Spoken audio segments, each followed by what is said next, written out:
साफ दिख रहा है कि वहां का स्टेट प्रशासन, स्टेट की मशीनरी साथ नहीं दे रही है, वो चुप खड़ी है। एक आपकी सरकार है जो मना कर देती है, हमें नहीं चाहिए सेंट्रल आर्म पुलिस फोर्स। जिस मुखरता से उनको जाना जाता है बोलने के लिए, वो लगातार ऐसे ही बोल रहे हैं। मैंने महुआ मोइत्रा का एक वीडियो देखा, हाथ जोड़ रही है कि आपसे विनती करती हूँ कि आप ऐसे। अरे नमस्कार दर्शकों, डीएनपी इंडिया में आपका स्वागत है। मैं हूं आपके साथ राहुल चौधरी। बंगाल में कुछ जिले जो लगातार जल रहे हैं, पिछले कुछ दिनों से वो सुर्खियों का केंद्र बने हुए हैं। और यहां पर यह जानना बहुत जरूरी है दर्शकों कि आखिर ऐसा क्यों हो रहा है। अगर हाई कोर्ट के आदेश पर जो सेंट्रल आर्म्ड पुलिस फोर्सेस हैं वहां पर पहुंच रही हैं और उसके बाद जाकर के मामला शांत हो रहा है, जो वहां पर रहने वाले हिंदू हैं वो पलायन करने को मजबूर हैं। अगर ऐसा वहां पर हो रहा है, उसके पीछे क्या कारण है? और प्रकाश भाई देखिए, एक बड़ी बात ये भी निकल के आ रही है कि जो पीएफआई संगठन है, बताया जा रहा है कि इसमें उसका भी हाथ है। वो भले ही सरकार ने बैन कर दिया हो, लेकिन उनके जो छुटभइये जो संगठन है जो उनके नीचे काम करते हैं, इसमें उनका हाथ बताया जा रहा है। तो एक तरफ दर्शकों ये बात जाननी बहुत जरूरी है, क्योंकि लगातार अगर उत्तर प्रदेश के मुखिया योगी आदित्यनाथ वो ये कहते हैं कि दंगाइयों को बर्दाश्त नहीं किया जाएगा और दंगाइयों से कैसे निपटना है उसको लेकर के क्या कुछ उन्होंने किया है, जो कानून उन्होंने बनाया, और उसके बाद माफियाओं से कैसे निपटना है उसको लेकर के जो उनके कार्य करने की शैली है। अगर उत्तर प्रदेश में योगी आदित्यनाथ ऐसा कर सकते हैं प्रकाश भाई, मेरा सवाल यह है कि जो दूसरी सरकारें हैं, भले ही वो पश्चिम बंगाल हो या फिर अब देखिए झारखंड में जो हेमंत सोरेन है, वो कह रहे हैं कि भाई हम भी नहीं अपने राज्य में इसको लागू होने देंगे। अरे भाई, संसद का बना हुआ कानून है, संविधान में क्लियर कट लिखा हुआ है, जो सरकार ने कानून बना दिया कोई भी राज्य सरकार उसको मना नहीं कर सकती।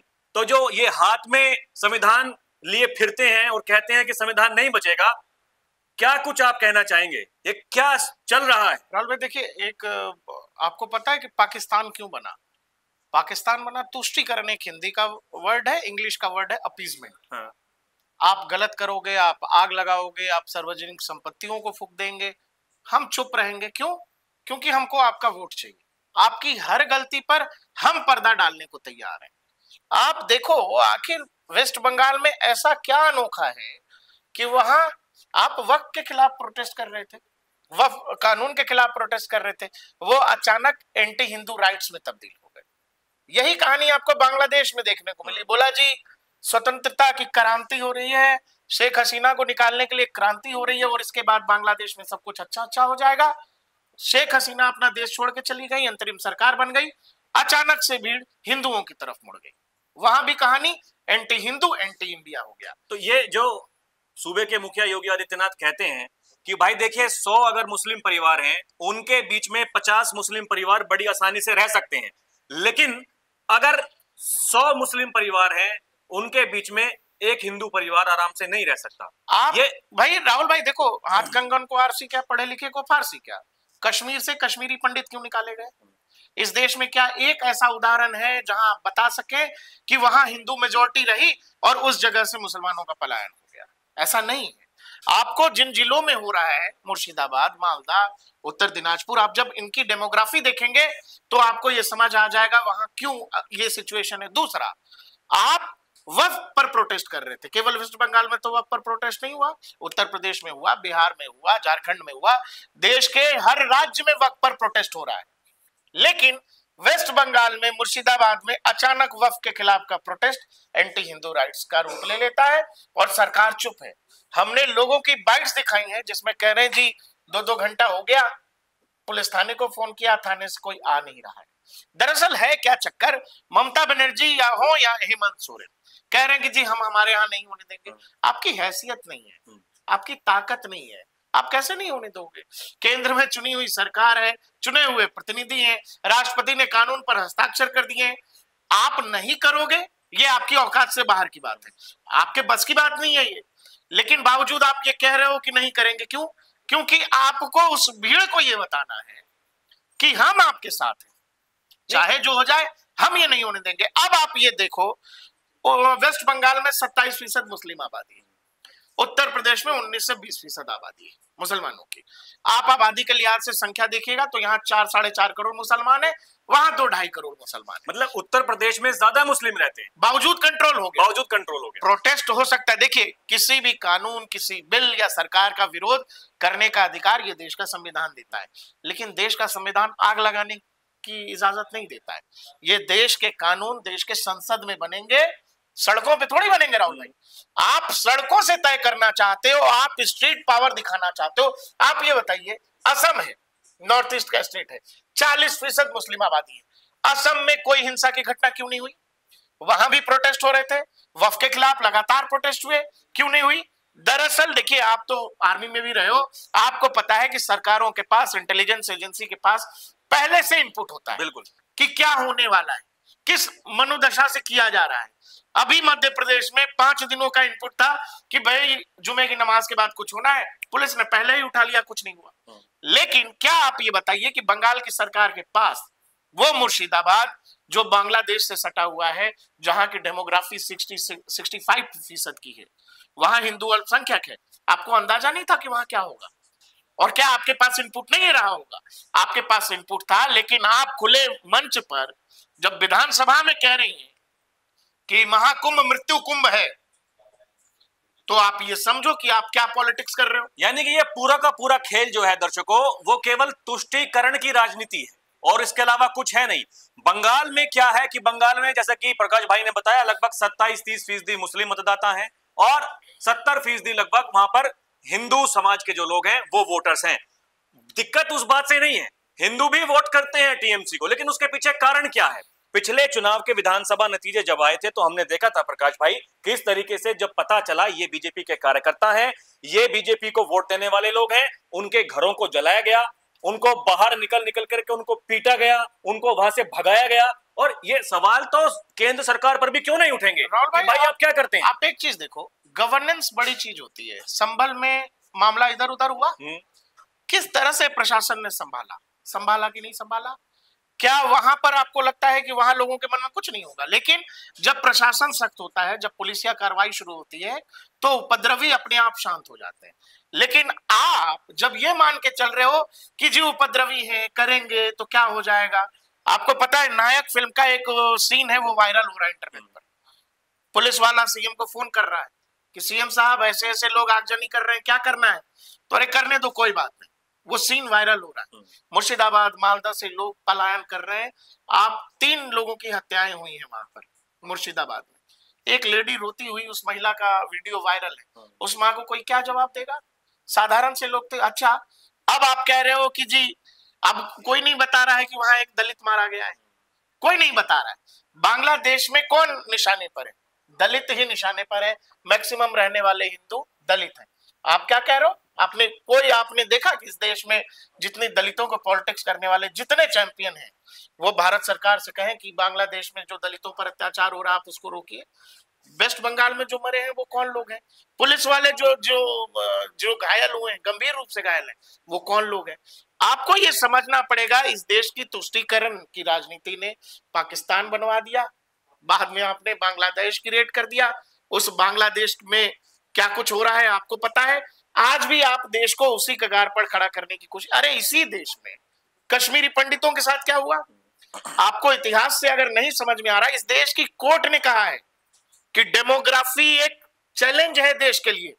अगर किसी इलाके का, किसी जगह, किसी राज्य की जो जनसांख्यिकी है बदल रही है तेजी से, तो ये देश के लिए चिंता का विषय है।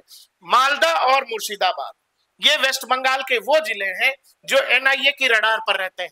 अब वेस्ट बंगाल की मुख्यमंत्री का रवैया जिस तरह से महाकुंभ के खिलाफ रहा और जिस तरह से हाल फिलहाल में उन्होंने जो कुछ किया, तो फिर अब उन्होंने अपनी लाइन क्लियर कर दी। दूसरा, आप ये बताओ, जो मैं इनपुट की बात कर रहा था, वहां क्यों नहीं हुआ असम में? क्योंकि प्रशासन ने नहीं होने दिया। प्रशासन ने तय किया कि हम उपद्रवियों को पैसेज नहीं देंगे, नहीं होने देंगे। आपने ये किया कि नहीं, मैसेज देना है हमको, नरेंद्र मोदी को मैसेज देना है।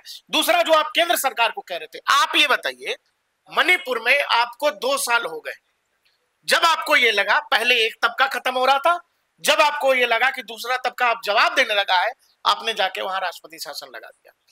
आप क्या बताओ, जो हिंदुओं के साथ वेस्ट बंगाल में हो रहा है, पिछले 2 साल 3 साल 4 साल से हो रहा है कि लंबे वक्त से हो रहा है? लंबे वक्त से हो रहा है।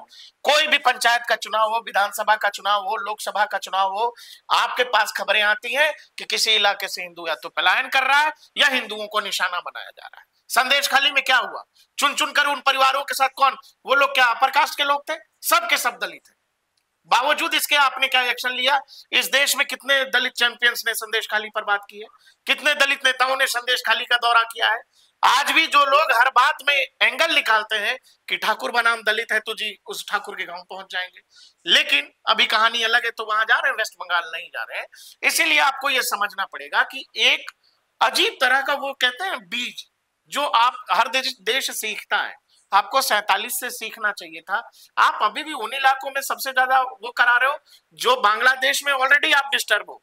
बांग्लादेश को लेकर वो यूनुस अलग आपको कह रहा है कि आपका चिकन नेक है, नॉर्थ ईस्ट लैंडलॉक है, और आपके राज्य में, आपके ही देश में एक ऐसा इलाका आप क्रिएट कर रहे हो जहां पर वो तय कर रहे हैं कि आपके जो यहाँ के बहुसंख्यक है वो इस इलाके में अल्पसंख्यक है, तो अपने ही देश से पलायन करिए। आप बिल्कुल इनपुट वाली जो बात आप कर रहे हैं, इंटेलिजेंस देखिए, वो हर राज्य की अपनी इंटेलिजेंस एजेंसीज होती हैं, केंद्र की अपनी होती है। केंद्र सरकार से भी ये सवाल है कि भाई आप क्या तय करना चाहते हो? क्या आप डराकर हिंदुओं को वोट लेते रहना चाहते हैं? बिल्कुल साफ है ये कि आप हमको वोट नहीं दीजिएगा तो देखिए आपको ऐसे ही भागना। दर्शकों को ये जानना बहुत जरूरी है कि बंगाल में होता क्या है। जब टीएमसी की सरकार जब से वहां पे बनी है, लगातार वो सरकार में है। उससे पहले हमने देखा कि वाम खेमे की लगातार वहां सरकार होती थी, लेकिन जब ममता बनर्जी ने आकर के जो वाम खेमों के खिलाफ में वहां प्रदर्शन शुरू किए और ये जताने की कोशिश की कि भाई हम सरकार बना सकते हैं, लोगों ने उनको पसंद किया, वो लगातार वहां सरकार में है।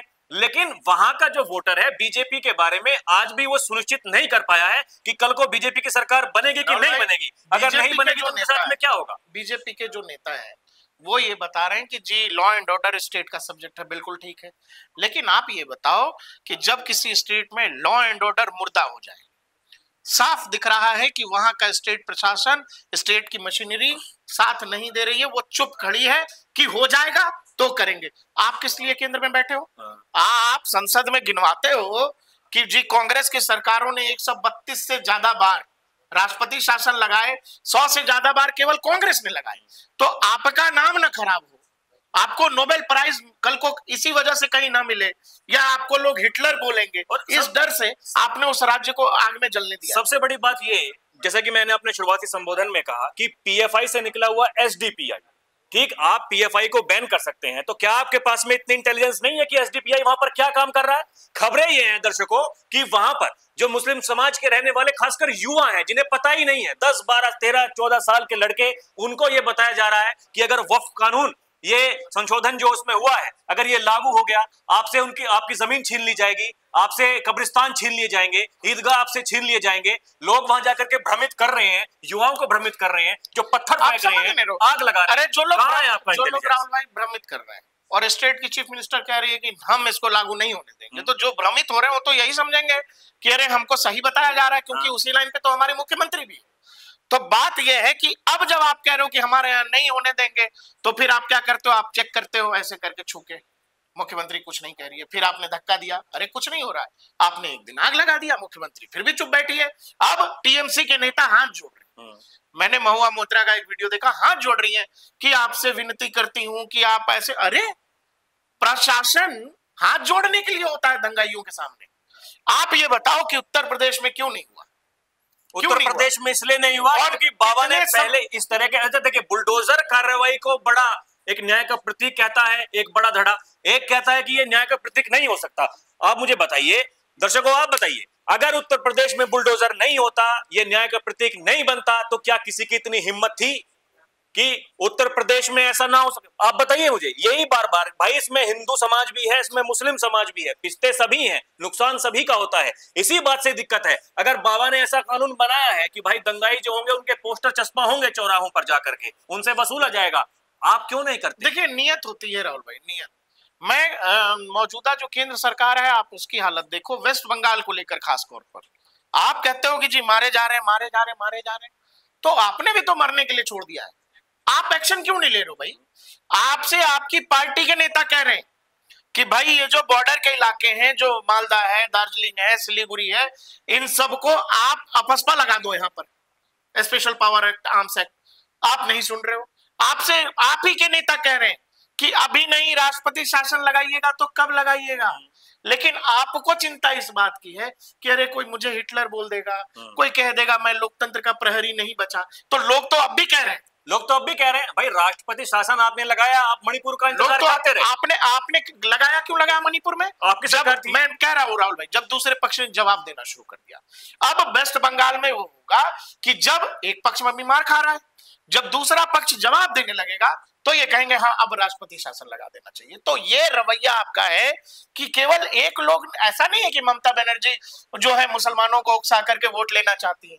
ममता बनर्जी की अपनी पॉलिटिक्स तो है ही तुष्टीकरण वाली, लेकिन बीजेपी भी बंगाल के हिंदुओं को डरा कर रखना चाहती है। क्यों? हमको वोट नहीं दोगे तो फिर कल को हार जाओगे, हमको वोट नहीं दोगे तो ऐसे ही भागते रहो। भाई डरा कर रखने का फायदा क्या है? आप जीत तो तब भी नहीं पा रहे हैं, आप हिंदुओं की बात कर रहे हैं, लेकिन उसके बावजूद नतीजे क्या और लोग कह रहे हैं कि जी राष्ट्रपति शासन लगा दिया और कल को फिर वही जीत के आ जाएगी, तो उससे क्या बदल गया? लेकिन आपको ये समझना पड़ेगा कि जो आपके लोग हैं, जिस कैडर बेस पर आप पूरे देश में सीना ठोक के कहते हो कि जी हम इनकी पार्टी है, उन लोगों को भरोसे में कब लोगे? क्योंकि बंगाल में हर 6 महीने, 2 महीने, 4 महीने पर ऐसी तस्वीर, क्या ये पहली तस्वीर है या आखिरी है? ना पहली है ना आखिरी है। Mamata Banerjee style of politics यही है, वो प्रॉपर अपीजमेंट, जहां उन इलाकों में जानबूझकर बहुत सारे इलाकों की डेमोग्राफी बदली जा रही है, जानबूझकर बॉर्डर के इलाकों में जबरदस्त घुसपैठ किया जा रहा है, केंद्र सरकार और राज्य सरकार के बीच जबरदस्त टकराव है, बॉर्डर के इलाकों में फेंसिंग के लिए जमीन नहीं दे रही है ममता बनर्जी। तो राज्य ये तय करेगा कि देश का विदेश नीति क्या होगा। राज्य ये तय करेगा कि कोई देश आपके पड़ोसी के साथ आपका व्यवहार कैसा होगा, बॉर्डर पर हम फेंस करेंगे कि नहीं करेंगे। तो ये आजादी आपने दी है, आपकी कमजोरी है, आप नहीं कर पा रहे हो। तो ये गाना मत गाओ कि कांग्रेस नहीं, भाई उनको ठीक लगा, उन्होंने किया, आपको ठीक लग रहा है आप कीजिए। और उससे कांग्रेस की सेहत पे क्या फर्क पड़ रहा है? आप बोल देते हो कि जी इंदिरा गांधी जी ने इमरजेंसी लगाई, लगानी थी लगा दी। कांग्रेस की सेहत पे, राहुल गांधी की सेहत पे इस बात का क्या फर्क पड़ रहा है? आप बस इसी बात से तो बचना चाहते हो कि जी हमें कोई हिटलर कहेगा। आपको तो हिटलर अब भी कह रहे हैं लोग, आपने पिछले 10 साल के शासन में कहीं कोई राष्ट्रपति शासन नहीं लगाया, फिर भी कह रहे हैं। लेकिन इसके लिए ऐसा थोड़ी है राहुल भाई कि कोई जायज काम होगा। आखिर संविधान में प्रेसिडेंट रूल का अलग से जो है वर्णन किया गया है और वहां व्यवस्था दी गई है। तो जिन लोगों ने संविधान में ये व्यवस्था की है वो लोग यूं ही तो नहीं की है। अगर देश में किसी राज्य में इस तरह का इंटरनल सिक्योरिटी कानून व्यवस्था के लेवल पर, जहां इस देश का बहुसंख्यक ही असुरक्षित हो गया, और आप कह रहे हो कि जी नहीं नहीं लॉ एंड ऑर्डर तो स्टेट सब्जेक्ट है, तो स्टेट सब्जेक्ट है तो फिर छोड़ दो। आपकी वजह से, और देखो स्टेट की वजह से क्या कहा हाईकोर्ट ने, कलकत्ता हाईकोर्ट ने, यही ना कि भाई पैरामिलिट्री जाएगी, बीएसएफ को जाना होगा, इसीलिए जाना होगा। इससे पहले भी देखिए कई जब चुनाव चल रहे थे, कई तस्वीरें वहां से ऐसे सामने आई थी कि जो ममता सरकार है वो नहीं चाहती कि वहां पर सेंट्रल आर्म्ड पुलिस फोर्सेस का डिप्लॉयमेंट हो। भाई चुनाव आयोग कोई भी चुनाव कराता है और वहां पर ये जो गृह मंत्रालय है वो काम करता है, वो अपनी डिमांड बना करके भेजता है कि भाई हमें इतनी कंपनीज चाहिए वहां पर डिप्लॉयड करने के लिए। लेकिन एक आपकी सरकार है जो मना कर देती है, हमें नहीं चाहिए सेंट्रल आर्म्ड पुलिस फोर्सेस, क्योंकि आपको पता है अगर वो आ गए तो फिर वो, देखिए ये भी अपने आप में बात है, वो आ भी जाते हैं तो पुलिस अपने तरीके से उनसे काम कराती है। लेकिन कभी कभी क्या होता है, जो कमांडर्स होते हैं फिर जब मामला बिगड़ता है तो फिर वो अपने हिसाब से काम करते हैं, राज्यपाल इसी के लिए होता है। तो ये तो हमें कम से कम ये समझना पड़ेगा ना कि आप राजनीति लगातार कर रहे हैं, उस राजनीति का कारण क्या है। ममता बनर्जी जो कर रही है वो अपने फायदे के लिए कर रही है, बीजेपी जो कर रही है बंगाल में, उसको लगता है कि ये जो ममता बनर्जी का डर दिखाकर हम वोट ले लेंगे, लेकिन इसमें लोगों की जान जा रही है। और वही तस्वीरें आ रही हैं जो बांग्लादेश से हमने देखे हैं कि भारत के बहुत सारे इलाके, असम बॉर्डर पर नॉर्थ ईस्ट के बहुत सारे इलाकों में, वहां से हिंदू चल करके पलायन करके बीएसएफ के सामने लोग गुजारिश कर रहे हैं कि हमको अंदर आ जाने दीजिए, बीएसएफ लोगों को मार के वहां से भगाती है।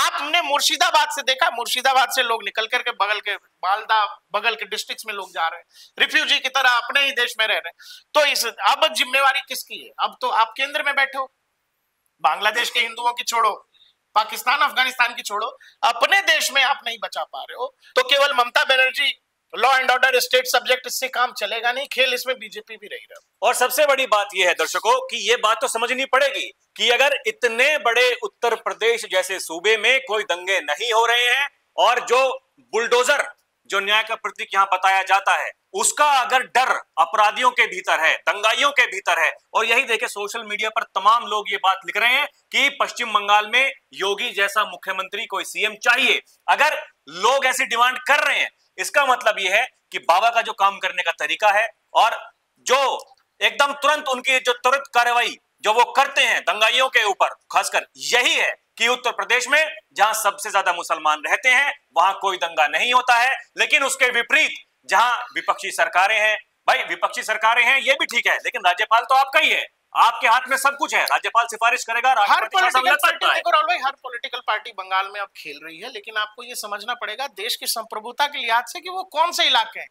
बांग्लादेश से सटा हुआ इलाका है। शरजील इमाम पुराने समय में कह के गया है, अभी भी जेल में, कि भाई वो वाला इलाका हम चुप कर सकते हैं, हमारी आबादी वहां पर है। डेमोग्राफी को लेकर बार बार इस देश की अदालतों ने कहा है। बावजूद इसके इस देश की सरकार ये सोच रही है कि कल को हम चुनाव आएगा, इस वाले मुद्दे को बुना के हम असेंबली में जीत जाएंगे। अभी भी देखिए आप, बड़ी बात यह है कि इसमें जो हमारे केंद्रीय नेतृत्व के नेता हैं उनके कितने बयान सामने आए हैं, वो क्या कह रहे हैं, वो क्या सोच रहे हैं। वहीं सूबे के मुखिया योगी आदित्यनाथ हैं, बाबा का क्या कहना है कि देखिए साजिश की जा रही है, जबरन हिंदुओं पर अत्याचार हो रहा है। यानी कि जिस मुखरता से उनको जाना जाता है बोलने के लिए, वो लगातार ऐसे ही बोल रहे हैं, और सबसे ज्यादा कोई आवाज उठा रहा है तो सूबे के मुखिया योगी आदित्यनाथ ही उठा रहे हैं। यही कारण, देखो लीडरशिप में स्पष्टता होनी चाहिए। राहुल गांधी, किसी को अच्छा लगे बुरा लगे, लेकिन राहुल गांधी ने अपनी एक स्पष्ट लाइन ली हुई है कि भाई मैं इस तरफ हूं तो हूं। वही बात आपको योगी आदित्यनाथ की तरफ देखना पड़ेगा कि योगी अगर इस देश में इस बात की चर्चा का विषय है कि मोदी के बाद योगी होंगे, वो इसी कारण से कि योगी आदित्यनाथ ने अपनी बात में, अपनी पॉलिटिकल लाइन में बिल्कुल वही स्पष्टता रखी है। जो कह रहे हैं उससे उनकी राजनीतिक विचार या राजनीतिक लाइन अलग नहीं है, वो होता दिखता है।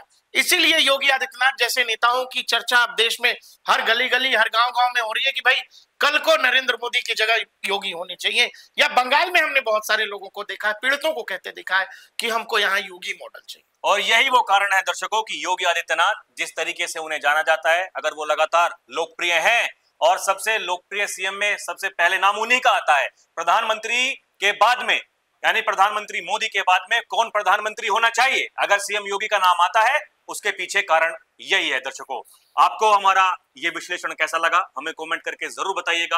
अभी के लिए इतना ही। आप देखते रहें डीएनपी इंडिया, हर खबर भरोसे के साथ। नमस्कार।